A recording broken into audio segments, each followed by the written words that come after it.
So we move on to number two.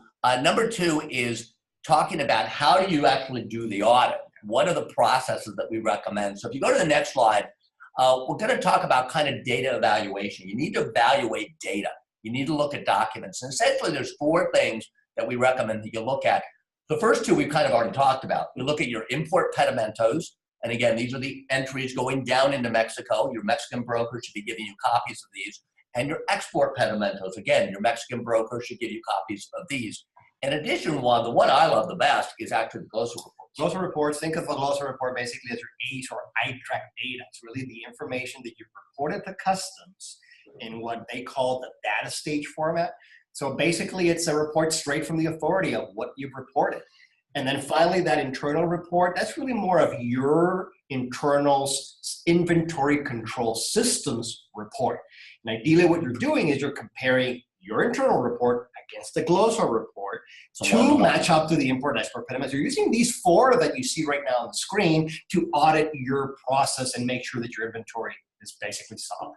Exactly, and that's really all this is. It's really a lot of data matching and looking for any discrepancies within that data, because typically when you see those mismatches or you see that things are not lining up in terms of the control, you kind of know, ooh, we got a gap here. We have to take some corrective measures to kind of get that back in sync. By the way, typically you're always going to be off.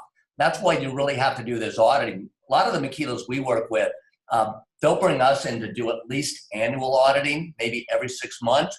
Internally, they're doing this every 30 days. And the reason is they're constantly having to go through their data, reconcile it up, go through their data, reconcile it up. Because when you're running large operations and moving a lot of product back and forth and working with bill of materials that are constantly changing, guess what? Things are never, ever in sync. I'm sorry, they're not. It's impossible. So you're always having to kind of rectify a little bit and correct up that data because you got to sync it up. Your bombs are typically going to be off. They just are. Bombs are constantly evolving. There's no such thing as one bill of material that never changes. Bill of materials can change daily because sourcing changes, values change, components change, quantities change, and you're going in and doing engineering changes to a product. Guess what? The bomb changes because they did an engineering change for some kind of quality control reason. Never assume anything is stable because it's not. So a good operation has to constantly roll these things on a pretty regular basis. Now on the next screen, we talk about where do you get this information. And obviously, you're going to have to work with a lot of different people within your organization, internal and even external. Internal, of course, you got your import-export department. Most groups do have an import and export department that manages the imports and the exports. You should have a good accounting department that's managing a lot of the accounting issues. Purchasing, many times, is going to be down in Mexico, and they're managing a lot of those acquisition of the products for the Mexican operation. Engineering, of course, knows when bombs are changing, and that's key, or they're introducing new products to the line, and you need to know that pretty much in advance to make sure that information is being properly recorded. And then I can't stress this enough. You need to have a great relationship with your Mexican customs broker. Absolutely. They are a key to this process simply because they are actually presenting all this data on your behalf, both on the import and the export. And a lot of times your Mexican broker does, the good Mexican brokers have pretty good knowledge and pretty good expertise, and they can be a great resource for you in making sure how this stuff is syncing up. Again, they don't control your inventory though. Remember, that's you. They have no control of the inventory, and they don't monitor what comes down and what goes back out. That's not their role. That's all you guys. That's all you. So don't think your broker can help you do that kind of reconciliation. They can help you adjust and correct data.